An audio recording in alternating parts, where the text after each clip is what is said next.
അപ്പോൾ ഇന്നത്തെ ഹൈറിച്ചിൻ്റെ വിധിയെക്കുറിച്ച് പറയുകയാണെങ്കിൽ ഇന്ന് 30-ാം തീയതിയാണ്. കഴിഞ്ഞ 27-ാം തീയതിയാണ് ഈ കേസ് 30-ാം തീയതിയിലേക്ക് മാറ്റിവെച്ചത്. അതുകൊണ്ട് തന്നെ 30-ാം തീയതി തിങ്കളാഴ്ച നല്ലൊരു ദിവസമാണ്. വളരെ പോസിറ്റീവായിട്ടാണ് എല്ലാവരും ഇരിക്കുന്നത്. അതുകൊണ്ട് തന്നെ ഇന്ന് വിധി വരാനും എല്ലാം തന്നെ വളരെയധികം സാധ്യതയാണ് ഹൈറിച്ചിൻ്റെ ആൾക്കാരൊക്കെ കരുതുന്നത്.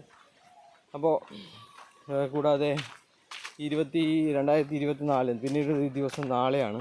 അപ്പോൾ നാളേക്ക് പകരം ഇന്ന് തന്നെ വിധിയായി കഴിഞ്ഞാൽ നല്ല രീതിയിൽ ഇവർക്ക് ന്യൂ ഇയറൊക്കെ ആഘോഷിക്കാൻ സാധിക്കും.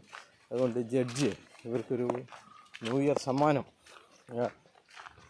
ആയിട്ട് വിധി ഉണ്ടാവുമെന്നാണ് ഇവരൊക്കെ പ്രതീക്ഷിക്കുന്നത്. സത്യത്തിൽ ഇവരെന്താണ് ചെയ്തതെന്ന് ഇവർക്ക് ഇപ്പോഴും ബോധ്യമായിട്ടില്ല തോന്നുന്നു. ശ്രീനാഥ് പ്രതാപന് അതൊക്കെ മനസ്സിലായിട്ടുണ്ട്. ശ്രീനാഥ് പ്രതാപൻ പറഞ്ഞത് ഡിജിറ്റൽ അത് പിന്നെ നിയമവിരുദ്ധമാണെങ്കിൽ നമ്മളത് ചെയ്യുന്നില്ല. നമുക്ക് ഒരു ബാങ്ക് അക്കൗണ്ട് തുറക്കാൻ നീ EDയോടോ അല്ലെങ്കിൽ പോലീസിനോടോ പറഞ്ഞിട്ട് നീ ഒരു ബാങ്ക് അക്കൗണ്ട് തുറക്കാനുള്ള അവസരം നമുക്ക് ഉണ്ടായിക്കഴിഞ്ഞാൽ നമ്മൾ കോടിക്കണക്കിന് രൂപ ലാഭം ഉണ്ടാക്കുന്ന കാണിച്ചു തരാം എന്നാണ് പറഞ്ഞത്. അപ്പോൾ അവർക്ക് ബോധ്യമുണ്ട്, അവർ ചെയ്ത ബിസിനസ് തെറ്റായിരുന്നു എന്നുള്ള ബോധ്യം നടത്തിയവർക്കുണ്ട്.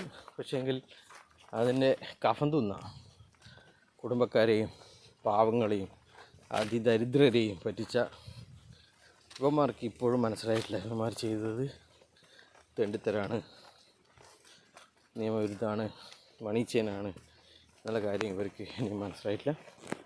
അതുകൊണ്ട് തന്നെ ഇനിയിപ്പം എന്ത് തന്നെ വിധി ഉണ്ടായിക്കഴിഞ്ഞാലും അത് വിശ്വസിക്കാനോ അത് ഉൾക്കൊള്ളാനോ ഇവർ തയ്യാറാവില്ല എന്നുള്ളത് മറ്റൊരു വശമുണ്ട്.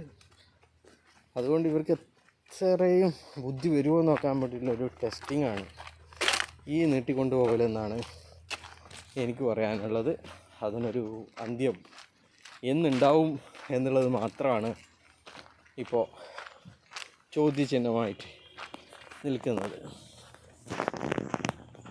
അപ്പോൾ അങ്ങനെയൊക്കെയാണ് കാര്യങ്ങൾ.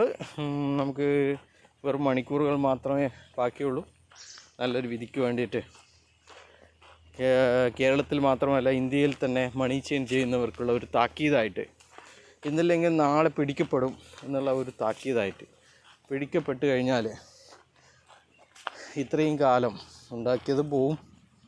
പിന്നെ ഭാവിയിൽ മണി ചെയിൻകാരൻ, പറ്റിച്ചവൻ എന്നുള്ള പേരും കൂടി സമ്പാദിക്കുമെന്നുള്ള ഒരു മാതൃകയായിട്ടുള്ള ഒരു വിധി ഉണ്ടാവുമെന്ന് നമുക്ക് പ്രതീക്ഷിക്കാം. ബായ്.